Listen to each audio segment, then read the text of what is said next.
నువ్వు గత సంవత్సరపు కాయలు రాలిపోయాయి, ఈ సంవత్సరం దేవుని దగ్గర నీ ఫలములు ఏమీ లేవు. భయపడకు.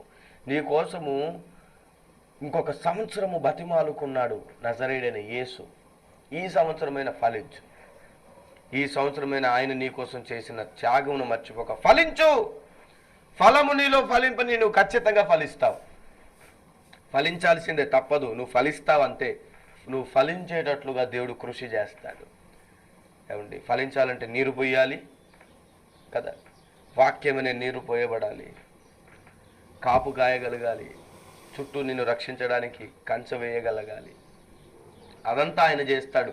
ఫలించడం నీ పని, సారమును లాక్కోవడం నీ పని. వాక్య సారాంశమును నీలో నాటుకుంటే ఫలం ఫలిస్తుంటాయి. ప్రియులారా, నిన్ను దేవుడు ఫలముతో కలిగిన చెట్టుగా చూడాలనుకుంటున్నాడు, ఫలము లేని చెట్టుగా కాదు. కనుక ద్రాక్ష తోట అంటే సంఘము, అంజూరపు చెట్టు అంటే వ్యక్తిగత జీవితము. దేవునికి లెక్కప్ప చెప్పుకోవాల్సి వస్తే, దేవుడు అడగాల్సి వస్తే ఎవరికి వారు ఆ గుంపులోంచి బయటకు వచ్చి మధ్యలో నిలబడాల్సి వస్తుంది.